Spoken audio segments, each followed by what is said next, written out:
Hi, everyone. Welcome to another Coffee with Envision. I'm Daniel Wolkoff, President and CEO of Envision Networks, and I have a couple quick announcements before we start today's presentation of 2020 Vision, 10 Programming Strategies for a Successful Year.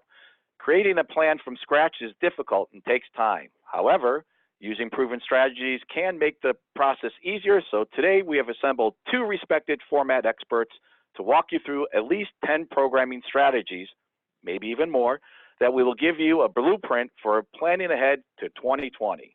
Also, we will have a short Q&A at the end of today's presentation.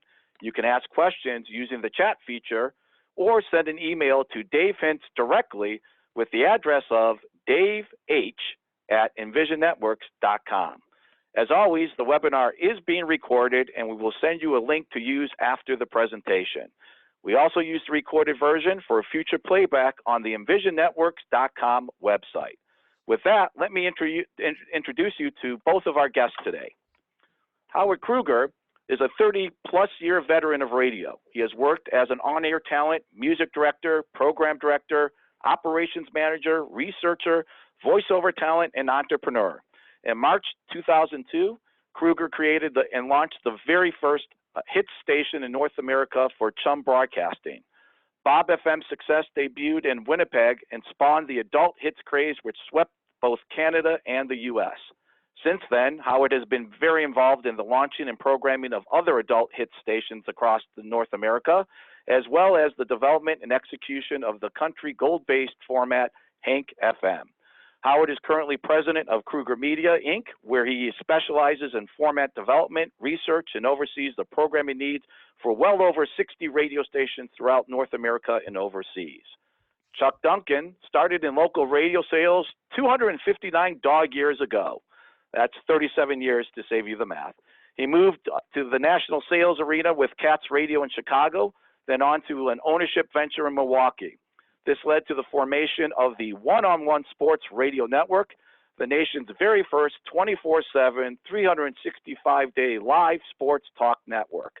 When One-on-One Sports was sold to Paul Allen's Vulcan Sports Ventures, Chuck stayed on and was involved with multiple development initiatives covering top sporting events from around the world. Chuck formed Rocky Mountain Radio through the acquisition of a 5-station Colorado cluster and became general manager of Covis Communications 1590 WCGO in 2014. Now, WCGO is the flagship of Gab Radio Network and is focused on launching the country's first non-political talk format, the Smart Talk Radio Network. With that, Howard, over to you, and we'll let you have the first presentation of the 5 strategies for planning ahead for 2020. Thank you, Dano. My 5 tips, first thing being very important, and that is, developing your vision statement.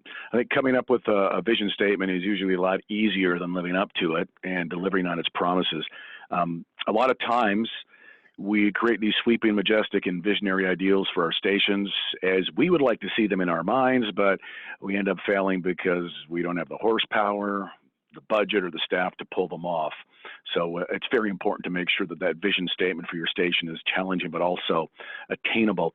To use an example, in the case of the formats that we specialize in, our vision statement is to provide the most unique and entertaining, finely targeted product for our affiliates that we possibly can. And then we ask ourselves, how are we going to do it?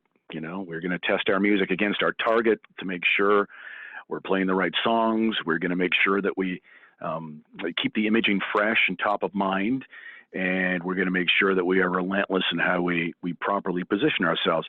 In 2 months, it's going to be 2020. Radio has never been or has never had less resources, more competition for market share and advertising dollar than ever before. And a big thing when making that vision statement is how are you able to remain relevant and creative in this kind of reality? What makes you different from not only your terrestrial format competitor, but what makes you more valuable or more unique than the many different streaming options that are out there? So the roadmap to answering all those questions all starts with the vision statement. Again, you got to make it attainable and challenging and make it something that everybody can get behind. Second tip, a lot of times we're asked, how do we know that our programs or our programming is leaving a mark on the listeners? And what can we do behind the scenes to monitor the reaction of the on-air content that we create? Obviously, ratings are the ultimate report card, but for those stations who may not subscribe to Nielsen or Eastland, there are other ways to gauge if your station is making a difference. From a sales side, your station's live appearances and remotes driving people to the location you're broadcasting from. Also, monitoring your station's social media platforms. It's always a great way to find out if your programming is connecting and leaving a mark on the audience. Most everyone now has a Facebook page or a Twitter account that allows you to engage quickly and cheaply.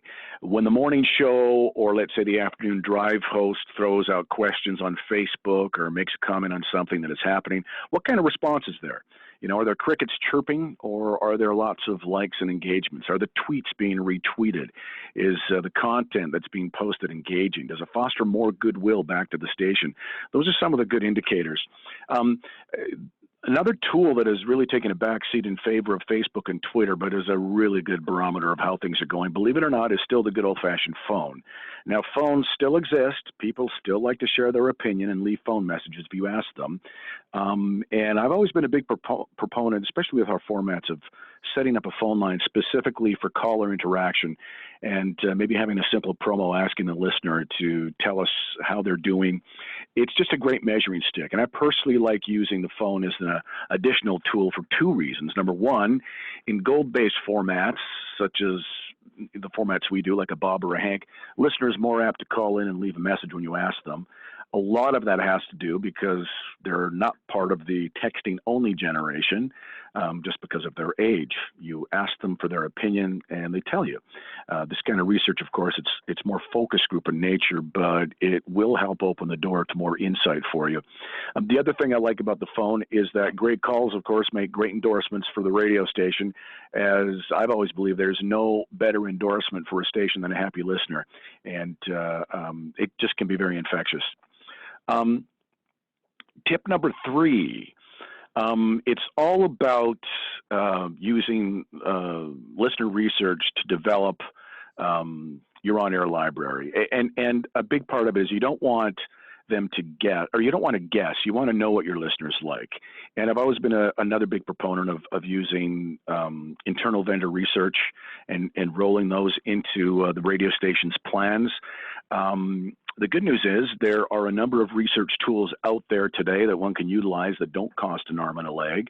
Whether you have access to something like Mediabase or BDS, or maybe another third-party research tool like Test All Media or Mediascore, it's always good to test, or it's always a good idea rather to test what you can and look for the commonalities in your audience that are going to move the needle.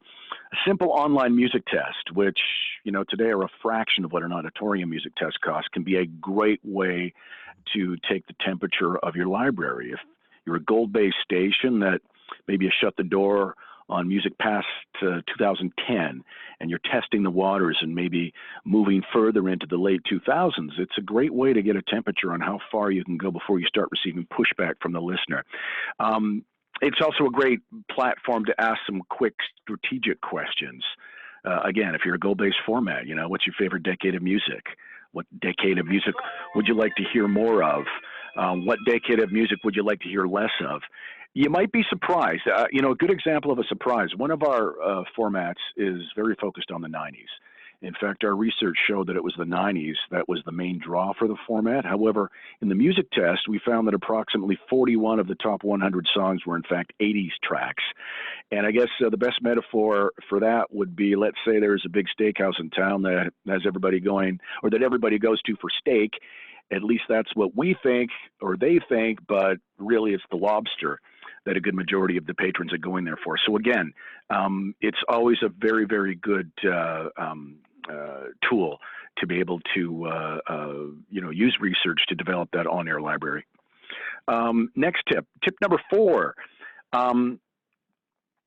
making your program fresh and it an alternative to other stations. I've always believed that when everybody else is zigging, you should probably be zagging.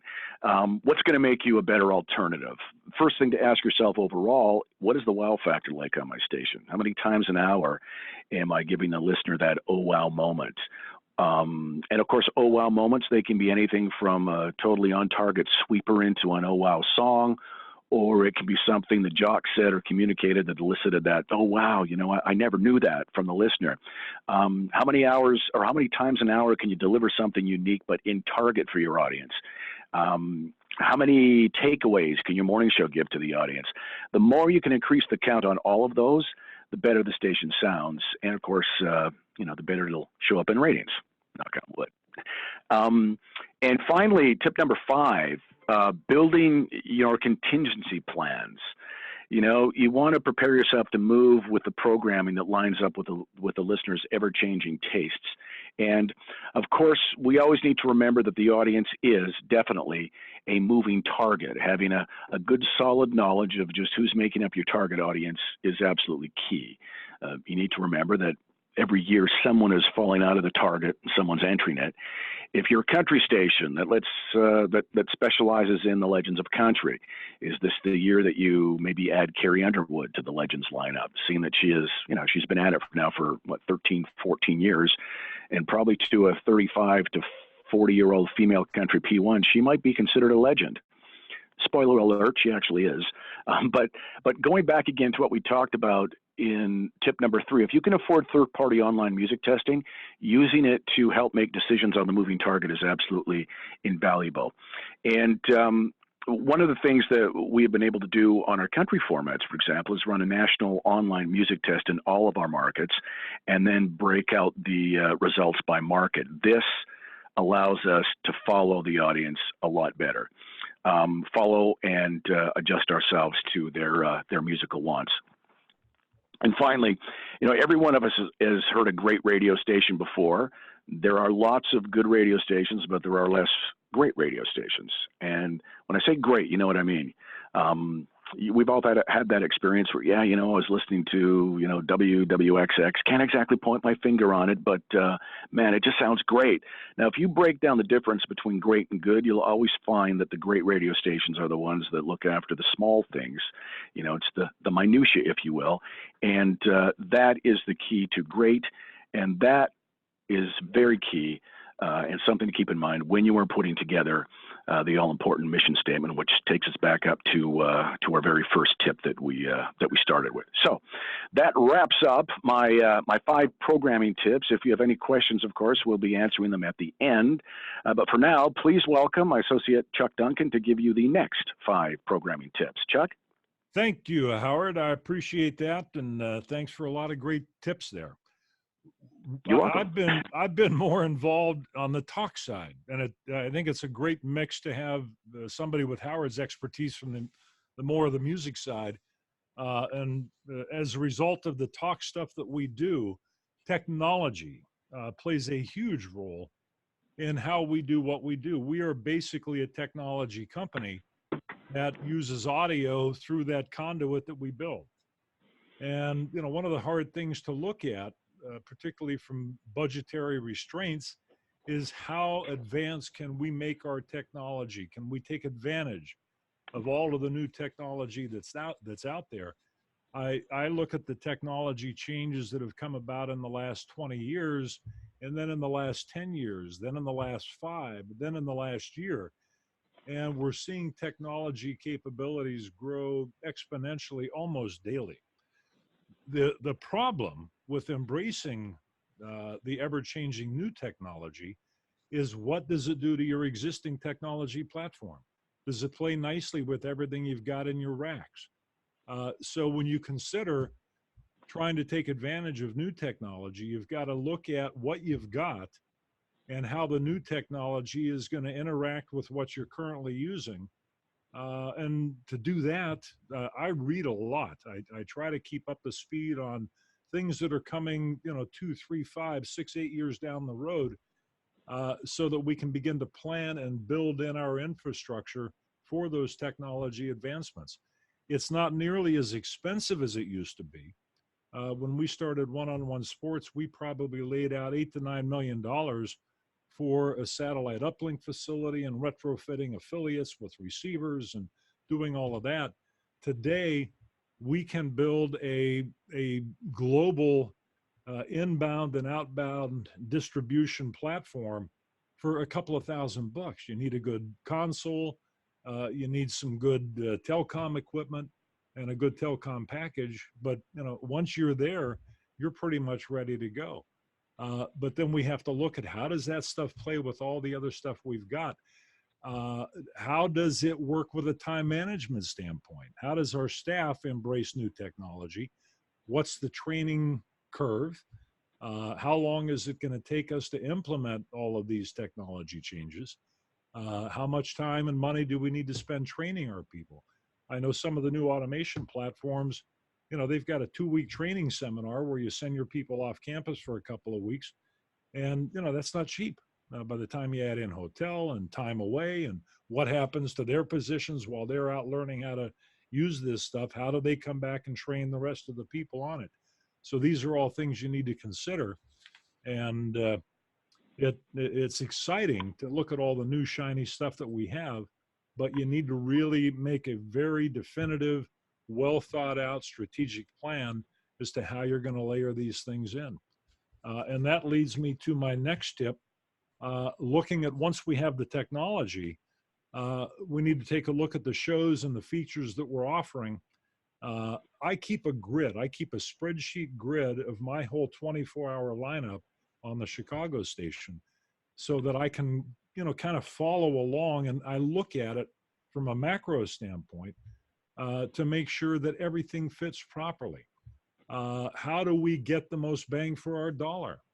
Where do we need to spend money that we have to spend versus educating and teaching the existing people that we've got? How do we add new features and other listener devices into what we're doing without breaking the bank?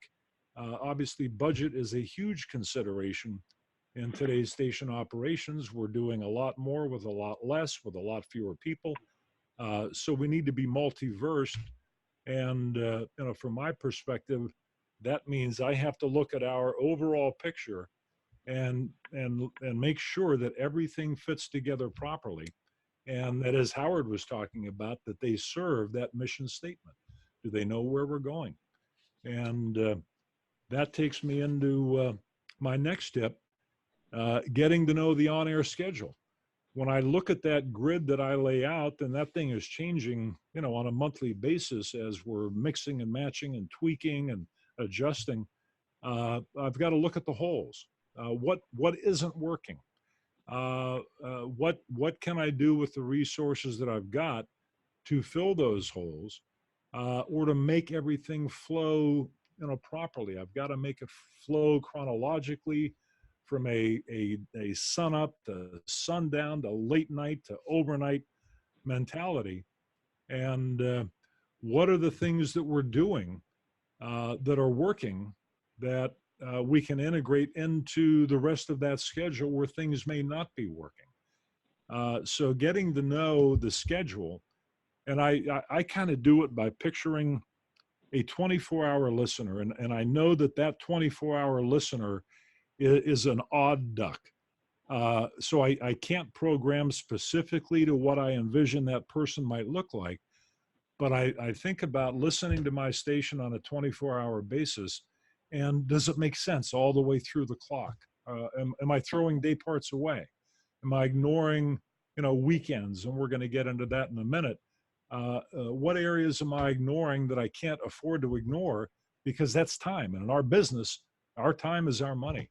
So we've got to make sure we're maximizing every second of every minute of every hour of every day and delivering that message that Howard touched on. And that takes me into tip number 9, which is our weekend programming. I know, I've come up in the business from 1977 when there were 15 formats. And as those formats evolved and they split off into different avenues, from talk to hot talk to rural talk to right talk, the left talk. We've got all of these different spinoffs. Weekends, from my perspective, are a phenomenal bounty of new listener territory where I can offer unique shows that nobody else in Chicago does. I put them on in Chicago, and I may be bringing in part-time peripheral listeners, but that gives me an opportunity to welcome them to what we're doing and to expose them to the rest of our week. Uh, how do my weekends play into that message that Howard talked about? Is it just absolutely 180 degrees different from our weekday programming, or is there a continuity that runs Monday through Friday and into Saturdays and Sundays? We do a lot of lifestyle-oriented shows on our Chicago station, and they're interesting. And I've got to make sure when I look at that grid, how are they flowing together? Does it make sense to have an investment show next to a home improvement show? Or is there another show I could put in between those that would transition more smoothly? But again, that the weekends give me a great opportunity to welcome those part-time listeners, and I get the opportunity to inform them about what we're doing Monday through Friday. And, my hope is that they're going to think, gee, I should tune in on Tuesday and listen to that. The weekend lifestyle is different than the weekday. People are working Monday through Friday typically, and Saturday and Sunday they're out running errands and sitting in on their deck and relaxing. Hopefully they're doing it with a radio. So we have to program to that lifestyle change from Monday through Friday when people are a little more laid back and have a little more time to listen to what they're hearing. So I want to make sure that my weekends are engaging. I don't throw anything on my weekends away. I listen to my competition, and Chicago's a big sports city. We don't have any play-by-play rights, so that gives me an opportunity, as Howard talked about. I'm zigging when they're zagging, and I'm kind of counter-programming to what they're doing, because I kind of figure if they're not listening to the Bears game, they probably aren't that much interested in sports. So I'm going to try to engage them with a cooking show.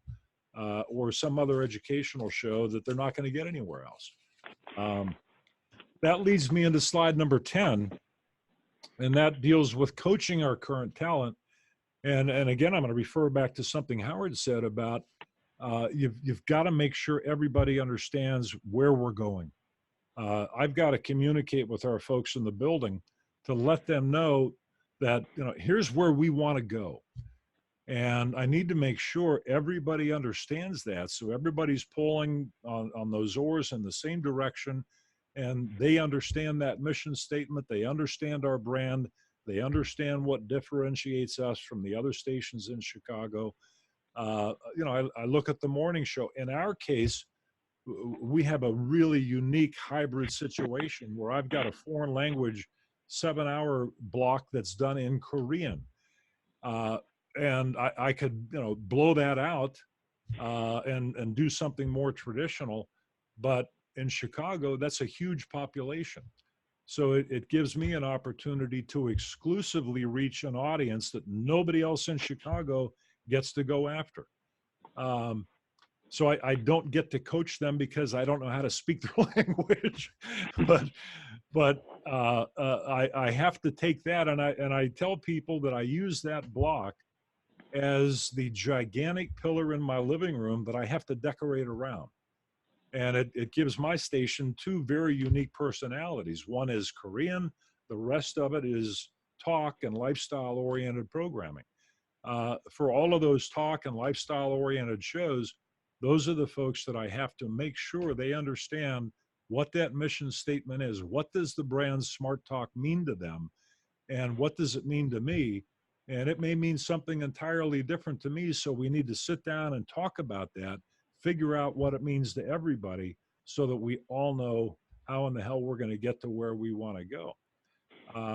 What segments do I have on the station that is making sense to my listeners? What's resonating? What is irrelevant?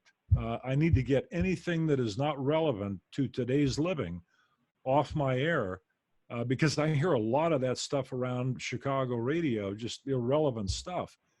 So I've got to make sure that we're extremely relevant.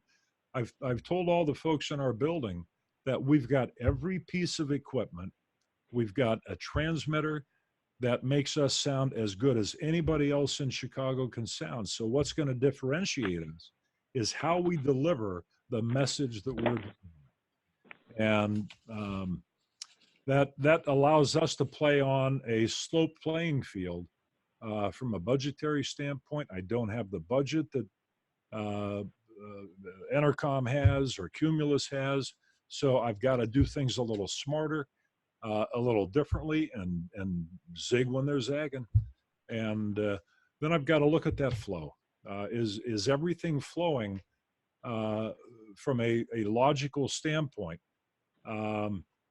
We've got a late night jazz oriented show that is just one of those really cool, smoky, dark, quiet, hip cat daddy jazz shows that could not play during the day. It doesn't make sense to have that on when the sun is up. So we day part the station. So when the sun goes down and it's darker, we kind of quiet things down a little bit. We get into some esoteric stuff. And then when the sun comes back up, we crank it up a little bit more, throw some more energy into it. And I think listeners understand that flow. It makes sense to me, and I think it makes sense to them. And that hopefully will help give you some ideas on how we do what we do and why we do what we do. But if you have any questions, we'll take them at the end of this thing, and I'm going to throw it back to Dano. All right, thanks. And so we do have questions, and I know we're running a bit long, but let's get to a few of these. The first one, Chuck, I think is for you. John in Georgia asked, we currently use an old automation system and one that's in desperate need of an upgrade, but our budget is going down next year. Well, whose budget isn't going down next year? Yeah. Do you have any suggestions on how to approach the owners to get the important items that we need? Well, that's a great question from John in Georgia. And, I inherited an old, out-of-date automation system here when I joined CGO in 2014. The first thing I found was that the software had not been upgraded in about 8 years. There were, I think, 5 upgrades available since it had last been upgraded. It cost me $1,000 to get the upgrades for it. That sped things up a little bit, made it a little more user-friendly. We were part of an acquisition in 2017, and now all of a sudden there were 17 other stations in the group. So I talked to the owner about it may make sense. Everybody's using different automation. It may make sense for everybody to go to the same platform and use the economies of scale mentality.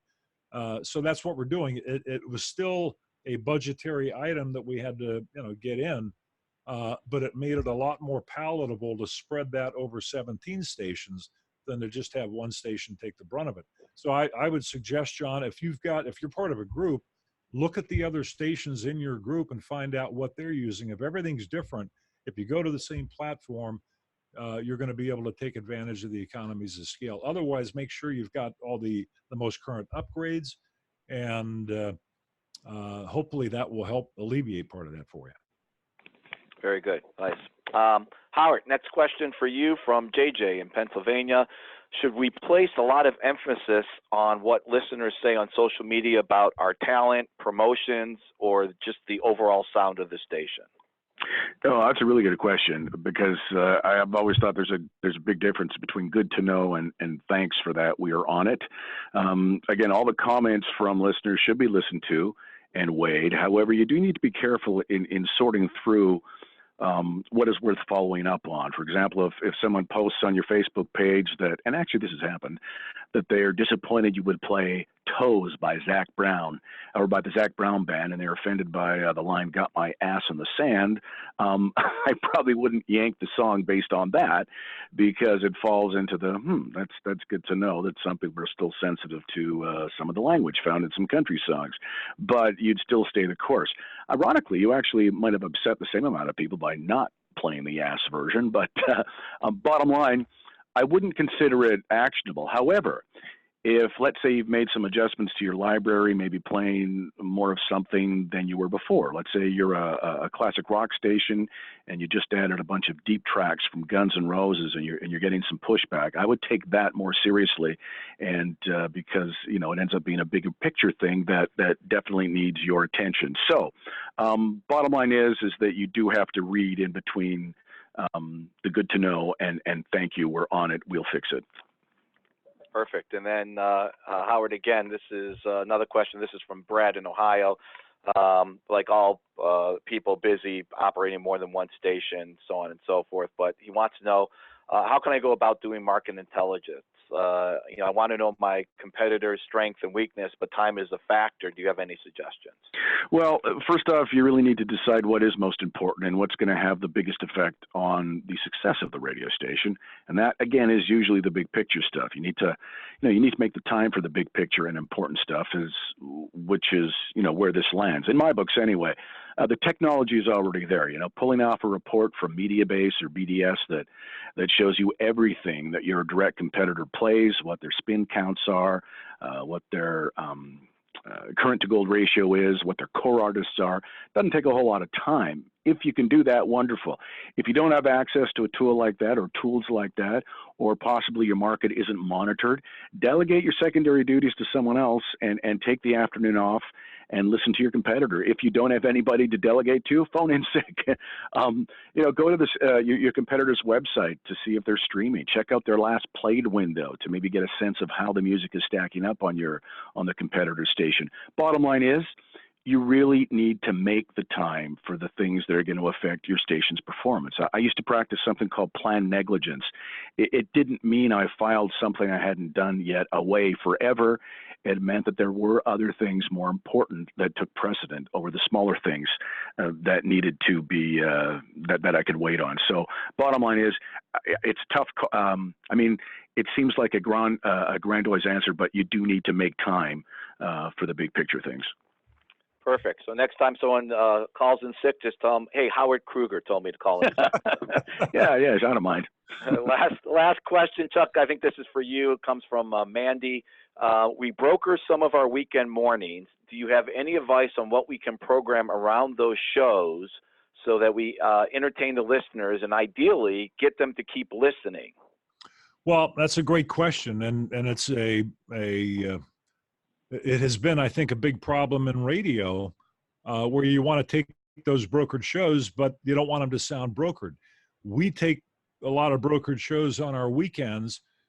Part of our luxury is being in a market like Chicago. We have a lot of content that we can kind of vet through and handpick the very best that we can get. The next trick is how do we get a brokered show to not sound like a brokered show or an infomercial? We try to have them do the shows with personality. We make sure they understand the mission statement of what the station is all about. We cross promote between the shows. So I may have a brokered show, a home improvement brokered show going into a motorcycle brokered show. We do a handoff at the end of the DIY show, into the motorcycle show. They're in the same studio, but it gives continuity and it makes them sound like they're part of the family. They all brand the station as our station brand, Smart Talk. So they're all in on that. So the key, Mandy, is to make sure that when you're doing a brokered show, that you do everything in your power to make it not sound like a brokered show by making it sound like it's part of the overall station brand and mission statement. And I think that keeps it entertaining. We run promos throughout the week as well. Tune-in promos. Be sure to tune in Saturday at 10 for the Open Road Radio Show. It's a brokered show, but it also makes it feel like it's part of the station family and it's not isolated and sort of hidden because we're not proud of it. We don't put anything on that we're not proud of. So I think that's probably the best place to start. All right. And I know we're running long, but I want to thank, again, our host, Howard Kroeger and Chuck Duncan. We appreciate their time and insight today. If you want to reach out to either of them, please contact Dave Hintz. Again, that's Dave H. at EnvisionNetworks.com, and he'll get you in touch with either Howard or Chuck, depending upon who you'd like to speak more with. Please watch your inbox for the following. First, we'll send out a link to a survey about today's webinar.